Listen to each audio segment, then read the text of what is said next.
नमस्कार। तो आज जो है हम चर्चा करने वाले हैं कि कल्याण चौबे साहब ने 50 दिन पूरे हुए उनके ऑफिस में तो एक इंटरव्यू दिया है जिसमें उन्होंने काफ़ी चीज़ें बोली है। तो इंटरव्यू मैंने खुद भी नहीं देखा, मैं भी पहली बार ही देख रहा हूँ। तो हम डिस्कस करते हैं कि क्या उन्होंने बोला है और आपका मेरा ओपिनियन क्या हो सकता है जो भी बात वो कह रहे हैं। तो चलिए हम पूरा इंटरव्यू जो है वो देखते हैं। आप भी आपके बीच बीच में राय जो है वो देते रहिएगा और मैं भी जो मुझे समझ में आता है, और उसके बाद फिर बाद में हम एक निष्कर्ष निकालेंगे। ठीक है, तो चलिए शुरू करते हैं। देखिए, जैसे कि हमने अपना शुरू के प्रथम दिन में बताया था कि हमने 100 दिन बाद एक भारत के फुटबॉल के लिए रोड मैप लाएंगे, और मुझे ये बताते हुए बड़ी खुशी हो रही कि हमारा जो टीम है उन्होंने इंटरनली बहुत मेहनत कर रहे हैं।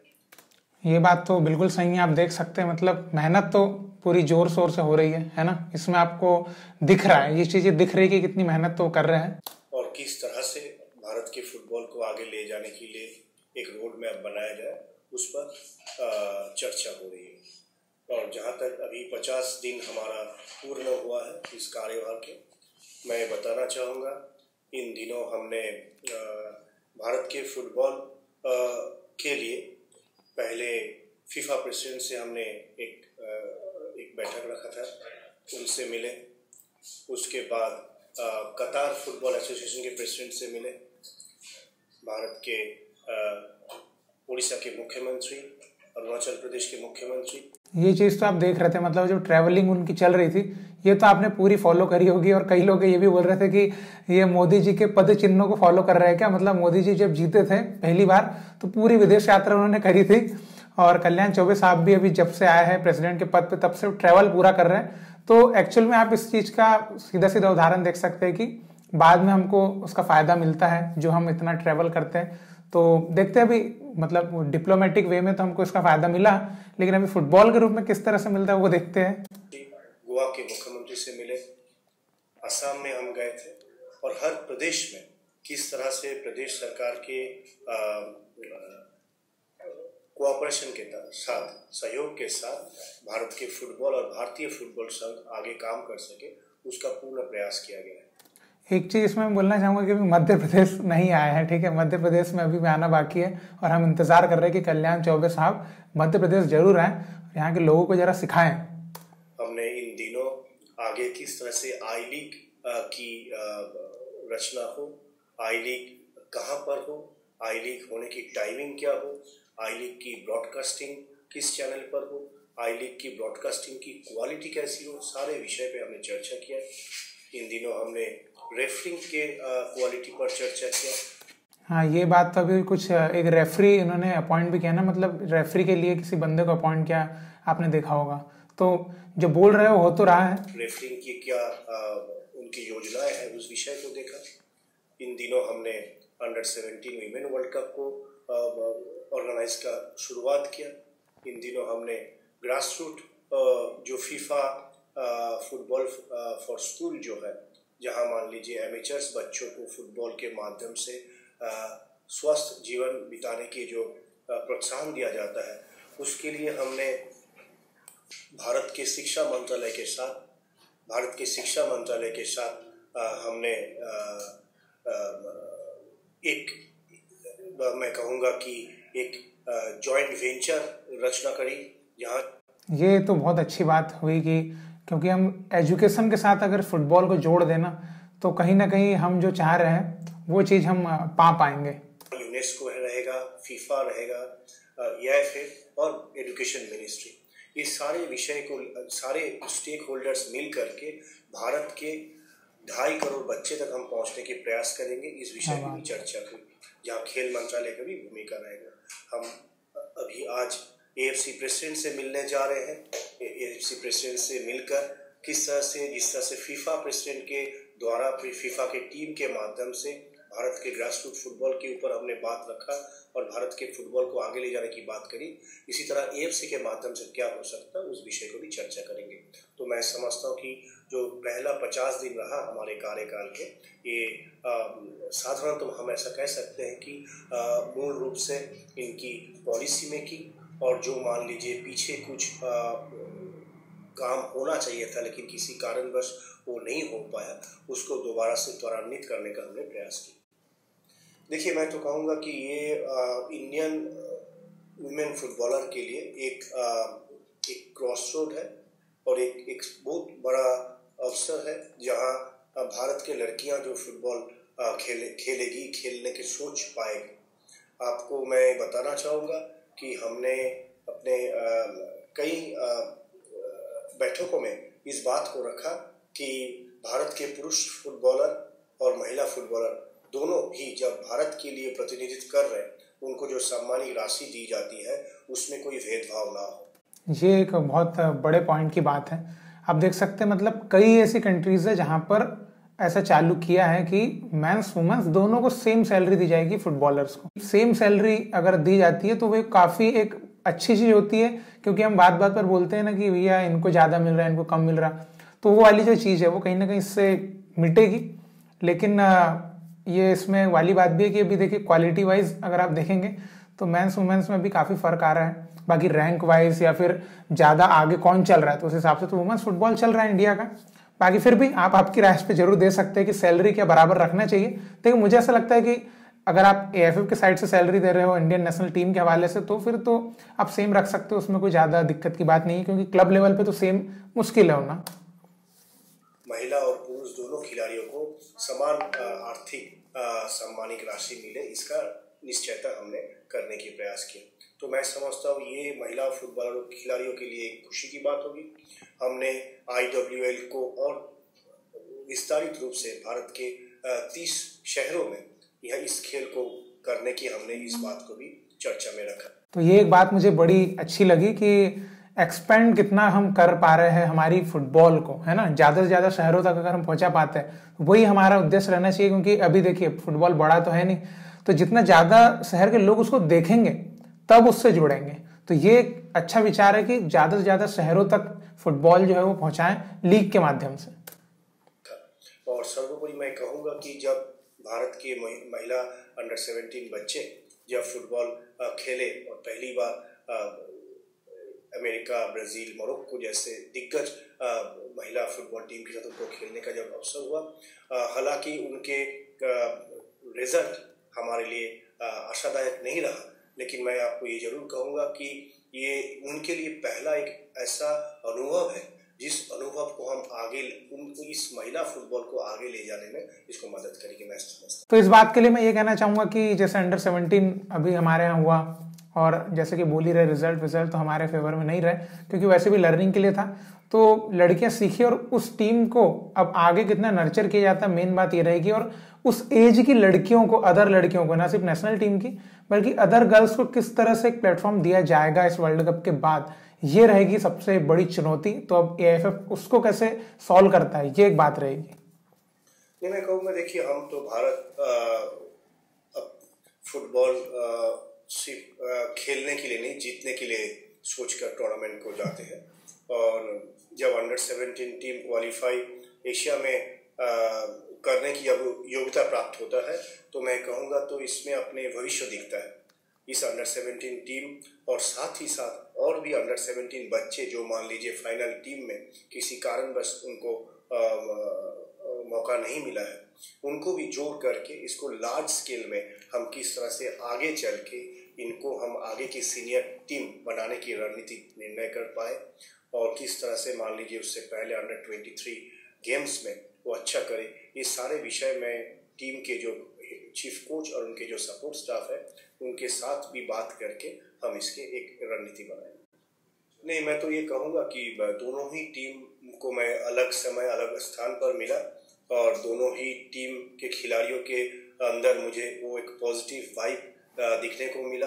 मुझे एक आत्मविश्वास, पॉजिटिविटी, आत्मविश्वास, कॉन्फिडेंस, ये सब चीज़ें हमारे अंदर बहुत कुट-कुट के भरी हुई है, उसकी कोई दिक्कत नहीं है। अभी खाली हमको सुविधाएं मुहैया करवाने की बात है, बाकी सब चीज़ है हमारे पास, है ना। भारतीय जो है हिम्मत, हौसला, इसमें एकदम रहते हैं अचूक।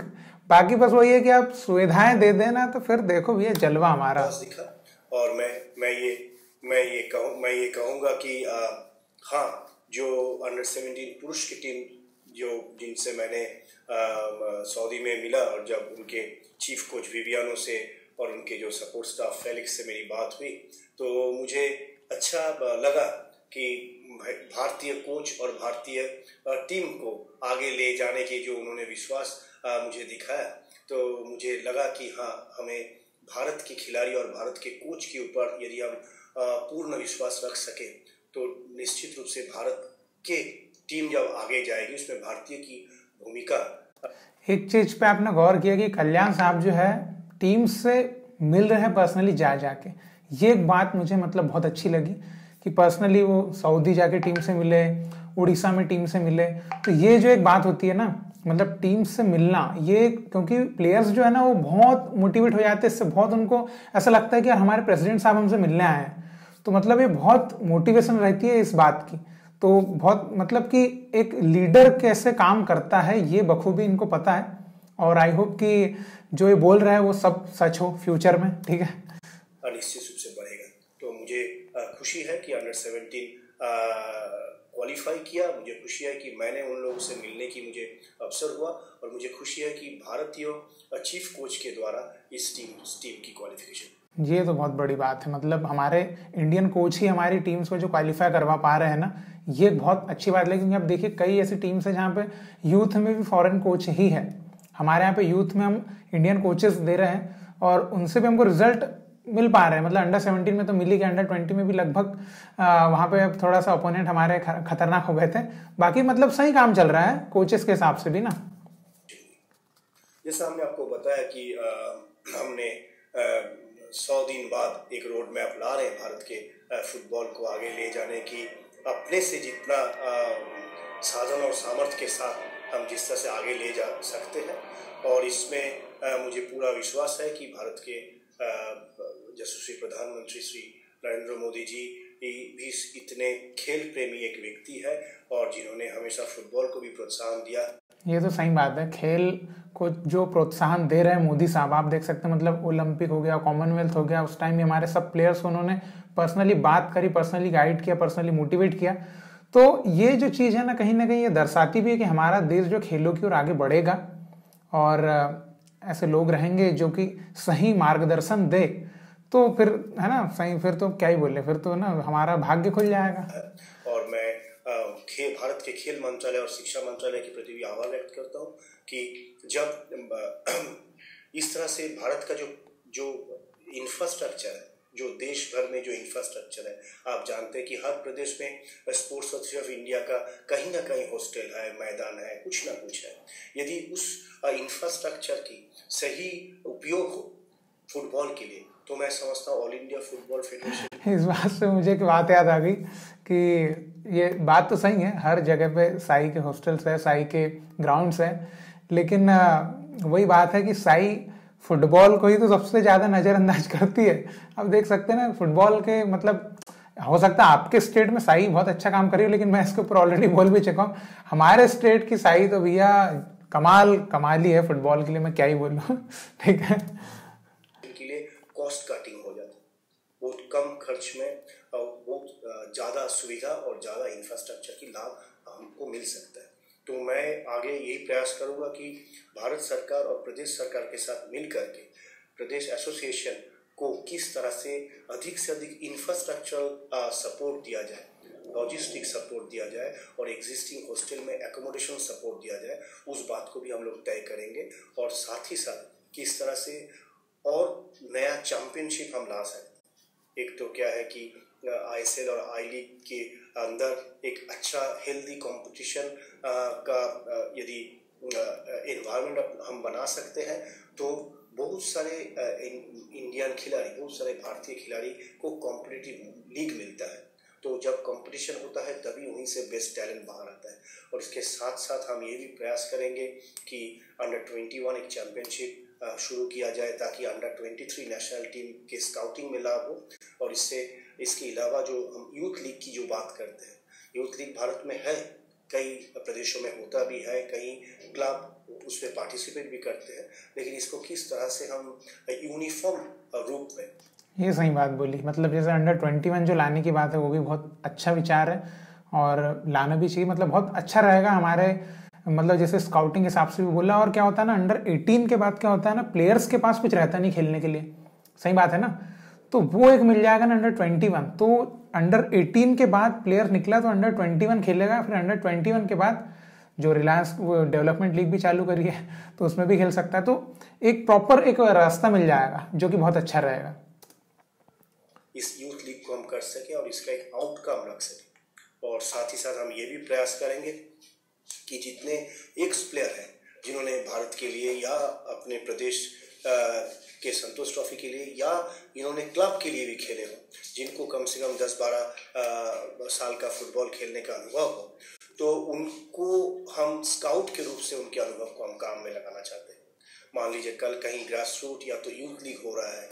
ये बहुत सही बात बोली, क्योंकि देखिए उन प्लेयर्स को कितना अनुभव है, उन प्लेयर्स को कितना है ना नॉलेज है फुटबॉल का, तो वही लोग अगर हमारे देश के लिए काम करें तो क्योंकि फुटबॉल के लिए वो लोग जीते हैं। आप खुद ही सोचिए, कोई इंसान इंडिया टीम के लिए खेल रहा होगा, खेला है, तो वो फुटबॉल को कितना प्यार करता होगा, कितना मतलब कि जुड़ा है फुटबॉल से। तो उसी बंदे को अगर फुटबॉल के क्षेत्र में फिर से लगाया जाए, उसके नॉलेज को फिर से कनेक्ट किया जाए कि आप फिर से आप काम करो, तो सोचिए कितना फायदा हो सकता है ना। बहुत अच्छा विचार है। कल कहीं अंडर 21 चैंपियनशिप हो रहा है, दो टीम के कोच उस मैच को देखते हैं, लेकिन जब किसी एक खिलाड़ी जिन्होंने भारत के फुटबॉल के साथ 10, 12, 15 साल रहने का अनुभव रहा है, वो जब एक स्काउट के दृष्टिकोण से उनको देखते हैं तो वहाँ से नया टैलेंट बाहर आने की संभावना होती है। तो हम ये भी प्रयास करेंगे कि इस तरह से अधिक एक्स फॉर्मर फुटबॉल प्लेयर को हम स्काउट के रूप से हम भारत के फुटबॉल को आगे बढ़ाने में उनको हम जोड़ सकते हैं। तो यही था भैया कल्याण साहब का इंटरव्यू, जिन्होंने काफ़ी अच्छी बातें बोली है। और अभी तक 50 दिन जो उनके बीते हैं, 50 दिन अच्छे खासे, मतलब 50 दिन में क्या करेगा इंसान, अभी तो आया ही है ना। तो अभी जैसा उन्होंने बोला 100 दिन में एक रोड मैप हमको देने वाले हैं, तो बस वो 100 दिन का भी इंतजार रहेगा हमको।